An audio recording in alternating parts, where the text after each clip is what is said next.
umugore wawe yaraje ntabwo akiri muri Afurika nawe yaraje uwo mwabanaga ati ibyo bintu ni ikinyoma reka ntabwo byigeze bibaho njyewe nshakana ati nta muntu twashakanye.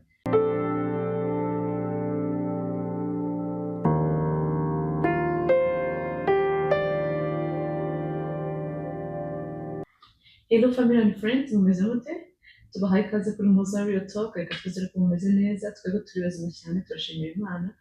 Turashimira Imana ko idutije amagara, reka twizere ko namwe aho muri mumerewe neza, twizere ko umuherereye hose ari amahoro.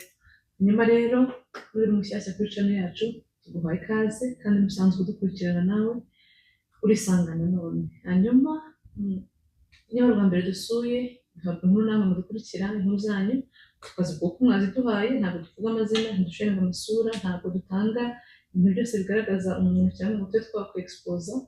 Nyiri inkuru reka dukomeze n'inkuru y'uno munsi. Inkuru y'uno munsi ni inkuru nahawe n'umukobwa. Abakobwa ntabwo dukunda kubabona kenshi, iyo tubabonye nawe turabashimira. Thank you for trusting Muza Real Talk kandi barakoze kudusangiza inkuru y'ubuzima bwawe. Hanyuma rero twakomeje n'inkuru y'uno munsi. Inkuru twahawe n'umwana w'umukobwa utuye muri Amerika. Aragira ati nageze aha ngaha ni mukuru wacu mvuka mu muryango w'abandi bana batari bake, so ni njyewe mfura iwacu. Ubwo rero nageze aha ngaha njya ku ishuri ndakomeza ndiga kandi mfite inshingano za bene mama bari inyuma yanjye, nubwo mfite ababyeyi numvise nafashaga ababyeyi kwita ku bavandimwe.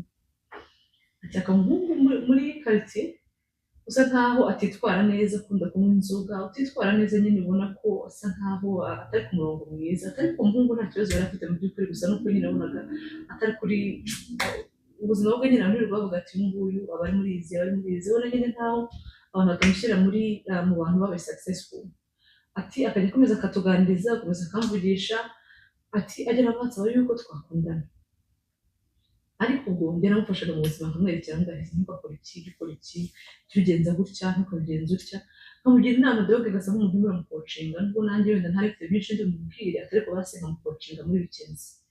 Ati arankunda arambwira ati ariko ukuntu umukobwa mwiza umwigisha ukamubiza ukuri ukanyereka inzira nziza yo gukora, ati umbabariye twakundana. Atansabye ko twakundana, nsabye ko twakundana ndambwira ntabwo bishoboka, ndi umunyeshuri ndiga kandi bita kuri barumuna banjye, ntabwo igihe cyo gukundana cyari cyari, ati ntabwo byakunda. Ataravuga ati tubone ntabwo ukunze sha umurijeho, ati nta kundi.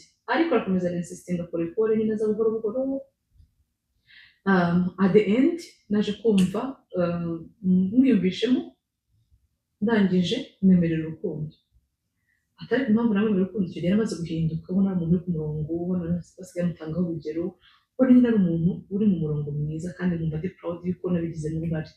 Mwemerera urukundo nanjye icyo gihe ntabwo nari ndangije kwiga, mwemerera urukundo, ndangije kumwemerera urukundo, ariko kubera ko nahoraga ndi kumwe nawe kenshi nta bantu bigeze bamenya ko turi mu rukundo. Bageze mu bya bindi mpora mucoachinga mufasha tuganira nyine mbega mwerekera, bagira mu bya bindi byanjye nyine byo kumufasha, ntibamenya ko twakundanye. Umuhungu agiye kumbwira ngo ati principe number 1, urukundo rwacu rugomba kubibanga, sinshaka ko umuntu umwe ubimenya.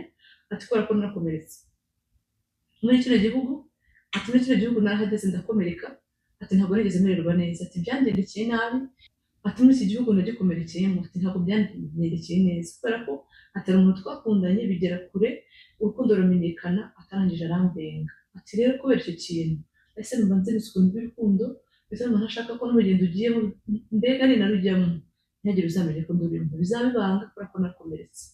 Atambwiye ko yakomeretse yansobanuriye, ndavuga ati ni njye usubira njya ngo kujya gushyira umuntu hanze kandi yagize ibibazo nk'ibi, reka umuntu mwihanganire tubigire nyine ibanga, cyane mbaga ntashaka kubigaragara mu by'ukuri, mbaga ko nshaka ko tubanza tukigana tukamenyana, ibintu bikabona kujya kuba exposed.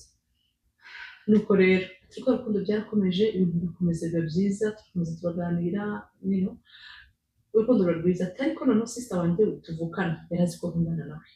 Ati sister wanjye umuntu aramubwira muri quartier, umwana tumubwire, ati ariko uzikora ngo nirwo mbona akurana na sister wawe yasize umugore n'umwana muri Afurika.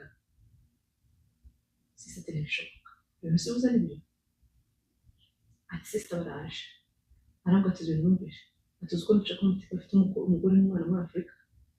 Ati ibintu nabyumvise kandi umuntu yambwiye ngo arabizi, ati twaraturanye, ati umuntu mwaturanye bayoberwa ko afite umugore n'umwana, ati nibyo ni ibintu tuzi. Ati ngo nguye mu kabari akanyesho, ariko nkavuga nti se uru rwo rukundo ruri privé rwavuga adashaka ko abantu babimenya.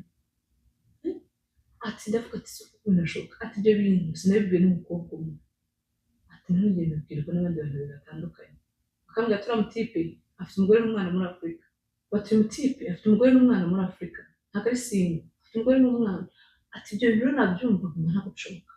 Ndavuga nti abantu batazanteranya n'umuntu wanjye, ntabwo ndi that kind of person wo kumva ibyo abantu bambwiye n'umutima numva ko ari ukuri, ngomba kuzamuganiriza nkamwibariza akambwiza ukuri.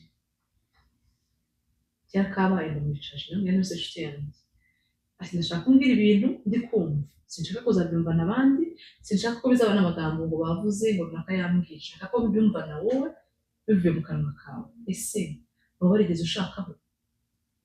Njyewe nta mwana ufite, nta mugore wigeze ushaka? Reka reka. Ibi bintu ko baza kubibwirwa n'abantu batandukanye kandi bakavuga ko mwamuturanye, ko bazi ko umugore wawe yaraje aje mwabanaga, ibyo bintu ni ikinyoma. Reka ntabwo bigeze bibaho. Njyewe nshakana nta muntu twashakanye, umugore neza aragenda, umugabo neza aragenda neza, ntimishoboye ko nta kintu cyageze kibaho. Atari ku mutima wanjye rambwira ati nyamara kuko ni wa muntu wifata ikintu cyose, ni wa muntu wumva donc ntashobora gutsindwa kugeza naho akubwira ati mumfashe serivisi runaka, narangiza akamufasha agatambwira ati nari mbizi, numva nanjye nabikora. Mutipe ngo ibintu byose mbega aribashije, aba ashaka kumvikanisha yuko ari uwo muri serivisi ari uwo mufashije, ashaka iteka byose kugaragara ko ibintu byose abizi.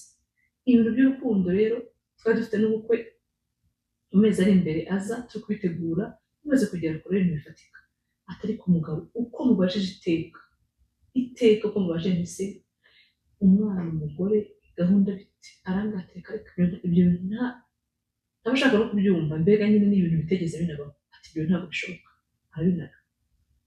Ariko ikintu cyageze kumvisha ko bishoboka, hatari umugore mushiki wanjye kandi wanjye wa hafi, yageze guteta ashaka kumubwira ibintu ngo agire icyo amumarira nyine ngo agire uko bigenza. Aramwinginga, umugore amuhakanira azaramwatira igicucu, ataramuhakanira umuntu azarambwira ati niko se mukobwa mwiza, ubundi uriya n'umuntu muri kumwe cyangwa ntabwo uzi ibyo urimo, ndimo se simbi, ati umuntu wawe atinyuke ambwire ngo njyewe umugore wose umuntu ufite iwanjye ufite yambarizwa, baraza akambwira ngo ngire icyo mumarira kandi azi ko turi inshuti, uyu muntu ameze ate? Mu bintu binteye ubwoba, ntabwo bishoboka. Arambwira ati njyewe ndi tayari ko nza tukabimubaza tukabimwibariza njye nawe turi kumwe, kuko njyewe ibintu bifashe nk'agasuzuguro, nta kuntu umuntu w'umusore aza kwinjira umuntu w'umuntu ufite urugo rwe, bifashe nk'agasuzuguro, ndi tayari kukofara iyo service, tukagenda tukamwicaza nkamwiyamira imbere y'amaso yawe. Ibyo bintu byose bihita numva birampebuje, numva binteye ubwoba, ashobora kuba ari gucitinga bisanzwe bya bindi by'abantu bose, ariko biriya bintu by'uko yari afite urugo bidahari, umugabo yarananiwe. N'ikintu cyose mubwiye cyose arangatereka, nta rugo rwigeze rubaho, nta rugo nigeze, yarampakaniye. N'ubwo turacyari mu rukundo mu by'ukuri, kandi ndamukunda, ariko umutima wanjye usigaye ugera ahantu ukanyemeza ukambwira uti nshobora kuba narayobye uyu muntu kuko arataye urugo n'umwana, ariko nabuze ukuntu nabimenya, donc abantu barambwira kandi ati turabizi 100% twaraturanye, wowe biti byabayeho. Ati umuntu muturanye yashaka nkubimenye, aterega yarashatse, turabizi ko yashatse, afite urugo n'umwana, ibyo bintu nabimukoze iwacu nawe akanaga, ibyo ntibyigeze bibaho. Ariko nziza muzikura abantu ashaka kudusenyera, abantu ashaka kutwicira urugo, abantu badashaka ko ibintu byacu bibaho. Nasubiza amaso inyuma, nakwibuka bya bintu by'ibanga yambwiye, nakwibuka bya bintu yambwiraga ngo ugomba kuba bihishwe, kandi noneho icyo gitangaje yajyaga ambwira ati wowe sinzigere numva uri kumbaririza hanze, ugomba kumenya uko ndi nanjye nkakumenya uko uri, ariko ntabwo ugomba kujya ugenda ubaririza hanze se runaka ni muntu ufite ibintu si gukunda. Mbona nkaho utaba wizeye umuntu, niba umuntu umwizeye umukunze ntabwo umubaririza, ntabwo uneka. Sinkunda ibyo bintu, niyo mpamvu nkunda urukundo ruri privé, rutuje, udafite ibintu byo kugenda ubaririza.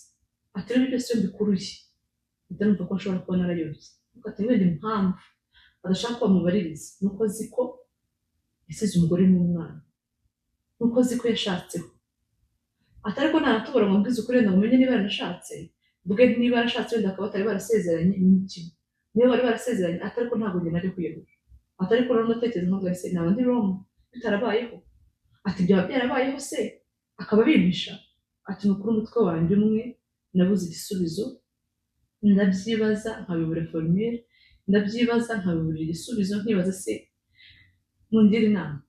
Ati ni impamvu inshuti yacu umukobwa mwiza yatuganira tuvuga ati mungire inama, ndi mu mayira abiri, mu by'ukuri ndi umukobwa mwiza ushobora kubona undi muntu kandi cyane, atari ko uyu muntu ndamukunda kandi ngiye mu nzu umuntu ndamukunze, atari ko sinshaka gufata decision wenda gusange ndamutaye kandi wenda ari amagambo y'abantu bavuga ati n'abantu nabo barateranye, atari ko nakunda ukuntu bivuye ku bantu benshi, abantu bakagera abantu bafarega ati muzane tumubwire mwumva, ibyo ngibyo ntabwo bishobora kuba uyu mugabo yasize umugore n'umwana, atari ko nkumva nanone simbisobanukiwe, ntabwo ndishoboye, sinzi aho kubaza, sinzi uko nabigenza kugira ngo umenye neza umukuru y'ukuri, ati none mungire inama, ese uyu mugabo ntandukane nawe, ntituri abana twateganyaga ubukwe, ariko ntandukane n'uyu musore birangire, cyangwa se nkomeze bizakunda wenda handi nzagera ngo amenye ukuri uko iminsi igenda iza, menye ko bijya mbere niba atarigeze ashaka cyangwa yarashatse, ati inkuru yanjye niyo ngiyo, mu ncamake I'm confused, simbizi niba koko uyu muntu ashobora kuba ambeshya cyangwa niba umuntu koko ari amagambo abantu bamuteranya, ati kandi nanjye birangoye mba numva byaranshobeye nabuze decision imwe nafata, ati none mungire inama inshuti za Muhoza Real Talk, mbyumva mute mwebwe, ese nkomeze mbivemo, nzakora iki kugira ngo umenye ukuri nabigenzane.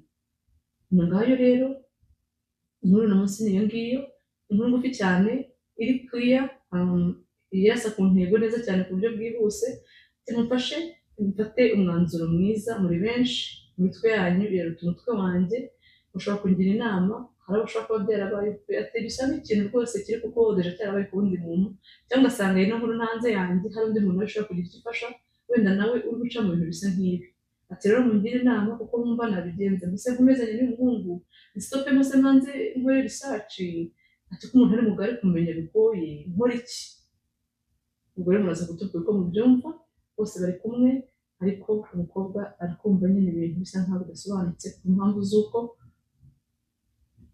umugabo nyine biragoye ko amenya ukuri kw'ibyo bamubwira versus ukuri k'umugabo. Ngaho ngukoresha inkuru n'umunsi niyo ngiyo, support yanyu, igitekerezo cyanyu, message yanyu, icyo wumva wakora impuguke nayikoze ngiyi, hanyuma nahawe nawe kugira ngo ugire icyo contribute kugira ngo dufashe n'umwana w'umukobwa wacu afite umwanzuro mwiza, cyangwa se tumwunganire tumubwire tumubwire gishobora kumufasha. Inkuru n'umunsi niyo ngiyo, support yanyu, igitekerezo cyanyu, message yanyu, icyo wumva wakora impuguke nayikoze ngiyi, hanyuma nahawe nawe kugira ngo ugire icyo contribute kugira ngo dufashe n'umwana w'umukobwa wacu afite umwanzuro mwiza, cyangwa se tumwunganire tumubwire tumubwire gishobora kumufasha, kuko turi benshi kandi mu mutwe umwe wigira inama murabizi. Hanyuma rero turabakunda, nyagasani abane namwe, mugire amahoro y'Imana, mukomeze muhaye muronke muhirwe, tubifurije ibyiza byose Imana itanga ngo bibe ku buzima bwanyu, n'amahoro y'Imana abane namwe. Hanyuma niba ukunze ibyo dukora kumva nawe washyigikira cyangwa se waba umwe mu muryango wa Muhoza Real Talk, please subscribe, liking, sharing, commenting, iyo ni support ikomeye cyane waba uduhaye kugira ngo ibiganiro byacu tubigeze ku bandi, twubake imiryango, tutemvuze aho basura abantu, tukazanya amazina, tukazanya aho bivuze, tukazanya byaturutse kugira ngo twe guteza urwango kugira ngo dukemure ikibazo, kandi dukore ibintu biri bufashe n'abandi benshi bashobora kuba benda guca muri ibyo ngibyo, bamenye ko abandi byagenze, bamenye n'uko abandi babivuyemo, dukomeze twagure umuryango mugari dutuyemo. Murakoze cyane, Imana ibane namwe, turabakunda, mugire umunsi mwiza, bye.